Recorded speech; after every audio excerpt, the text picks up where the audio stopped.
Atenção! Começa agora uma teleaula de Ciências do Ensino Fundamental. Você vai assistir a teleaula de número 41. Bons estudos!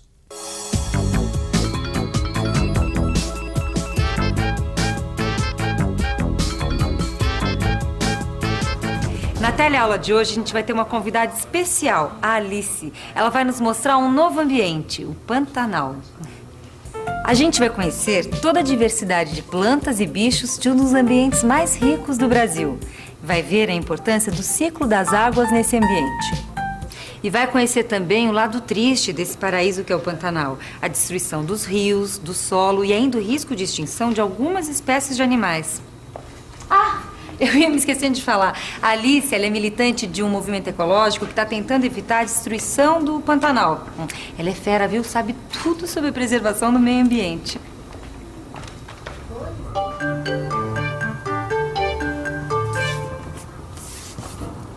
Ficou bom, né? Que bom que você concordou em me deixar pendurar o cartaz. Imagina, o Alberto, que é o dono da lanchonete, vai adorar o cartaz. E depois ele se interessa por tudo que diz respeito à preservação do meio ambiente, sabe? Tudo que ele lê sobre o assunto, ele recorta e guarda. Isso é ótimo, porque quanto mais as pessoas se conscientizarem da necessidade de preservação do meio ambiente, melhor para todos nós. Sabe o que mais? Além desse cartaz ser muito importante, né? Ele é muito bonito. Nossa, o Pantanal deve ser lindo, né? Que bom que você gostou. Porque se a gente não fizer nada logo, adeus Pantanal. Nossa, mas a situação é tão séria assim? É muito mais séria do que as pessoas imaginam. A gente costuma dizer que o Pantanal é um grande resumo de quase todos os ambientes do Brasil. E toda essa riqueza está seriamente ameaçada. Um grande resumo de todos os ambientes brasileiros. Tá aí. Gostei dessa definição. Bom, também não é pra menos. Dá só uma olhada na riqueza, uma variedade incrível de plantas e bichos. O Pantanal, na verdade, é conhecido como Complexo do Pantanal, por causa de sua grande quantidade de tipos de animais e vegetais. Além de toda essa diversidade de seres vivos, uma outra característica importante que define o Pantanal é o ciclo das águas. Ciclo das águas? Todas as formas de vida do Pantanal são governadas pelo ciclo das águas. Em setembro começam as chuvas. As águas vão se acumulando até que os rios e lagoas transbordam, cobrindo todas as terras até inundá-las completamente. As aves migram e os bichos se protegem da grande cheia. Com o fim das chuvas, as águas vão secando e os bichos vão retornando. O aparecimento dos tamanduás-bandeira é o sinal de que a época da vazante chegou. No próximo ano, em setembro, começa tudo de novo. Passam-se alguns meses de chuva até abril, quando vem o período de vazante e os bichos voltam a habitar a grande planície. Dá uma olhada aqui nessa foto. Nossa, que planície grande! E além de enorme, é uma planície cheia de ondulações que criam 3 diferentes tipos de ambientes. Áreas permanentemente alagadas, áreas inundadas apenas em algumas épocas do ano e outras que nunca ficam alagadas. E o mais legal é que esses ambientes têm plantas totalmente diferentes, né? Isso é o que a gente chama de diversidade da flora. Nesses ambientes a gente pode encontrar plantas típicas do Cerrado, da floresta amazônica, plantas aquáticas e até plantas da caatinga. Além de ser palco de ambientes tão diferentes, a Grande Planície é também uma das responsáveis pelas enchentes de outubro a abril. Apesar de não chover tanto como numa floresta, as cheias ocorrem porque as chuvas se concentram em uma única época do ano e ainda porque as águas se espalham com facilidade pela planície. A água dos rios que cercam a região escoa toda para lá e junto com os rios vão os sedimentos compostos de cascalhos, areias e argila.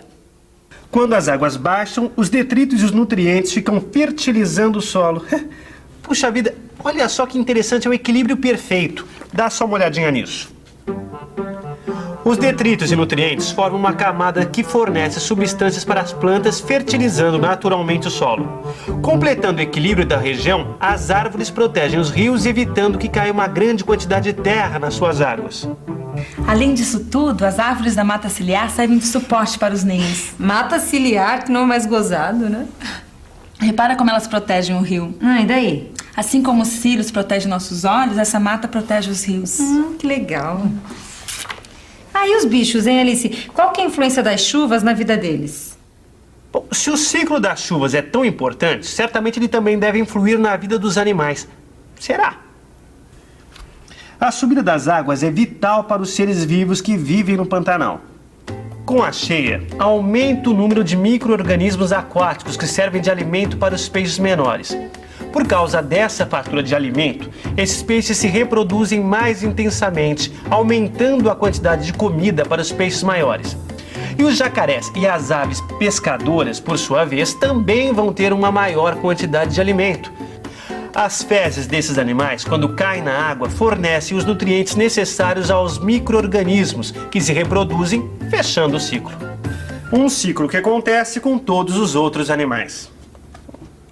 E olha que lá tem bicho pra chuchu. Tuiuiu, cervo do Pantanal, ariranha, jacaré, garças, queixada, traíra, que mais? Piranha. E pelo que está escrito aqui, alguns desses animais estão correndo o risco de desaparecer, né? Por causa da caça. E esse é um dos problemas mais sérios. Mas que absurdo, esses caçadores são os assassinos. Ao matar os jacarés e as onças pintadas para vender a pele, os caçadores estão pondo em risco o equilíbrio ecológico. Com o aumento do número de animais que seriam predados por eles, o ambiente pode se desequilibrar. E é justamente esse um dos fatores do desequilíbrio ecológico. Puxa vida, viu? É pior do que eu pensava. É interessante esse cartaz aí fora, hein? Não falei que ele ia gostar do cartaz? Você deve ser o Alberto. Ah, sim, é muito Essa aqui é a prazer. Alice, ela participa de um grupo ecológico. A Maria falou que você se interessa pela defesa do meio ambiente. Ah, e muito. Eu leio bastante sobre o assunto, sabe? Maria, pega aqui essa pasta azul aqui, debaixo do balcão. Eu guardei uma reportagem, sabe, sobre... Essa aqui? Isso. Sobre o esgotamento do solo, olha só. Saiu há poucos dias, um absurdo. Muitos agricultores têm construído represas de maneira a regularizar o fluxo das águas durante o ano inteiro. Para formar paços, muitos lugares ficam agora secos durante todo o tempo, o que impede a adubação natural das enchentes. E se o sistema de cheias acabar... Os ciclos de alimentação e reprodução de todos esses bichos podem não acontecer. E logo, logo tudo pode acabar. Pode ser que não acabe completamente, mas no meio de toda essa diversidade devem existir várias espécies que nem foram descobertas. Se a destruição continuar, pode ser que a gente não conheça algumas dessas espécies. Olha, a solução está aqui. Um uso racional com planejamento que respeite as leis naturais do ambiente. E olha que existem várias opções racionais de exploração do Pantanal. O regime de cheias poderia ser aproveitado para culturas adaptadas às águas. E adubação natural também. Caso haja necessidade do uso de fertilizantes, que seja usado humus, material originado de seres vivos, de forma a não poluir o ambiente. É muito importante manter matas naturais como reserva. Importante não, fundamental. Quando se cultiva só um tipo de produto, pode gerar desequilíbrio, aumentando o número de alguns animais que se tornariam pragas. Mas pelo que parece, as soluções até que não são tão complicadas assim não, né? Mas fundamentais. Mas olha, o melhor que a gente faz é divulgar essas informações. Quanto mais gente souber sobre isso, mais fácil vai ser preservar a vida no Pantanal. E falando em informação, é tanta coisa nova que é melhor a gente revisar tudo que a gente viu na teleaula de hoje. E atenção, se liga aí que é hora da revisão. Na teleaula de hoje, você viu que o Pantanal é uma região caracterizada pelo ciclo das águas, que governa todas as formas de vida.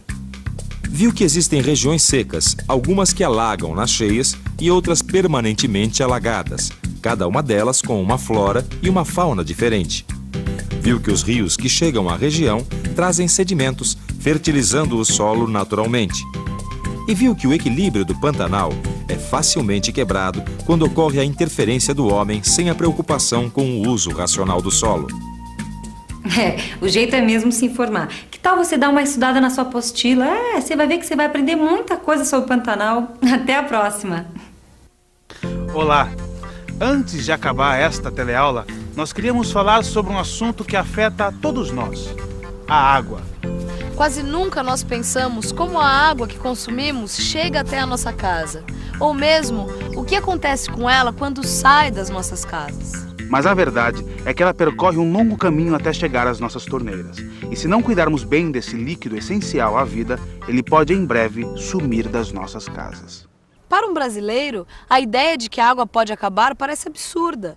Afinal de contas, o Brasil possui uma quantidade de água doce em seus rios que é a maior entre todos os países do mundo. Mas mesmo com toda essa água, nós sabemos que existem grandes regiões e muita gente sem acesso à água aqui no Brasil. Isso acontece porque a distribuição de água não é bem feita. Isso faz com que grande parte da água tratada e pronta para o consumo seja perdida ou desviada. Outra coisa que dificulta o acesso à água é o problema com o esgoto doméstico, que não é coletado corretamente na maior parte das grandes cidades brasileiras. Ou seja, a grande maioria do esgoto doméstico produzido vai direto para os mares, rios e represas. Isso quer dizer que estamos poluindo com esgoto doméstico não tratado as fontes da água que bebemos. Como consequência, o tratamento para se obter água potável fica cada vez mais difícil. É fundamental que todos cobrem maior eficiência na distribuição de água e mais ações de saneamento básico por parte dos governos. Economizar água não é apenas uma maneira de gastar menos dinheiro, mas é a forma de ajudar a diminuir os problemas decorrentes da escassez de água. A água é um problema de todos nós. Vamos fazer a nossa parte?